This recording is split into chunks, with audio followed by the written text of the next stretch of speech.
Thank you for coming in today. Get comfortable and let's begin wherever you would like. Thanks for having me. Well, I'm taking this theories class.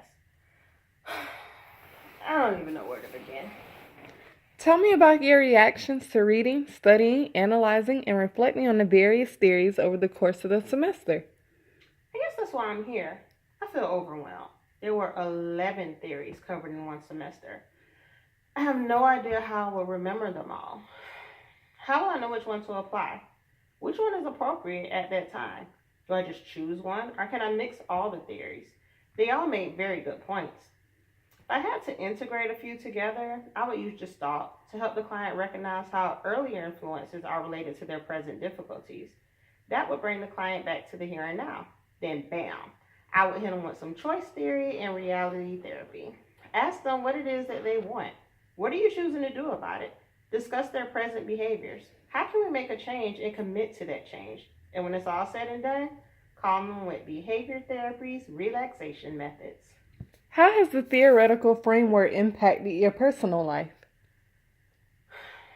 It's been a big eye opener.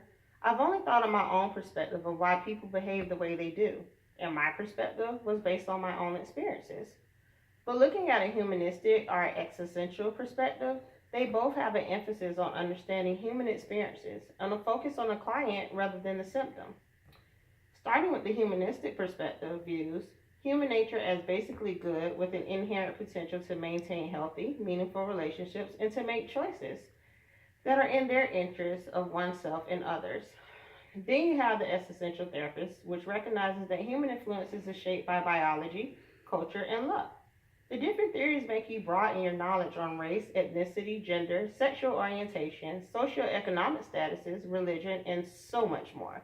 It has allowed me to understand that each individual is unique, and so is how we treat the things in our lives. How do you believe problems develop? Behavior therapy suggests problems occur from our environments. We learn the behaviors.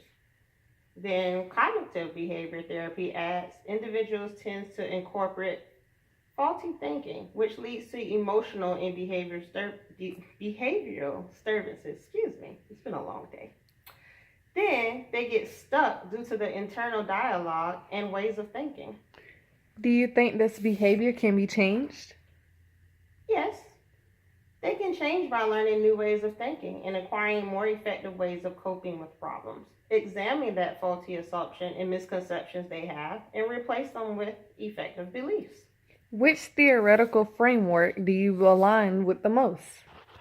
God, now you sound like my professor. If I had to choose just one, it would be choice theory and reality therapy. It puts an emphasis on taking personal responsibility. We can choose how to think, feel, and behave differently. What are the theory's strengths? Ooh. Um, it deals with the conscious behavioral problems. It makes you take responsibility for what you're doing. The emphasis is on responsibility and choice and allows the individuals to acquire a sense of self direction and empowerment. Then, for diverse clients, the principles are universal, making choice theory applicable to all people. Have you considered any weaknesses of this theory? Oh, wow. I guess there would be a danger for the therapist of imposing his or her own personal views on clients by deciding for the client what constitutes responsible behavior. The theory requires much training to implement properly. For diverse clients, a limitation in some are very reluctant to directly verbally express what they need. It also gives limited attention to helping people address environmental and social problems. Thinking in the future, how will you apply this theory to your intended special area?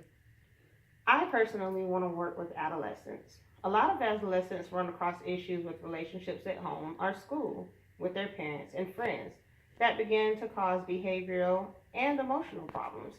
This theory is present focused and believes that everyone wants to be happy, and the key to this is having satisfying relationships and making good choices. Starting with this theory, we build relationships to find out the adolescent's basic needs, who's in their quality world, and what they need to be satisfied and happy. Our time is about up. This is an appropriate time to set some goals. How do you plan to further develop your theoretical framework and your unanswered questions? I'm going to educate myself as much as possible by reading the materials given to me by my professor. I will further my education by attending outside workshops and lectures on theories. I will find ways to involve myself in the community to practice these theories. Continue to educate myself in every way possible during this 2-year program. That's my goal. That's a great goal, Erica, and sounds like you will be off to a great start for the next semesters. It was nice meeting with you today. Thank you.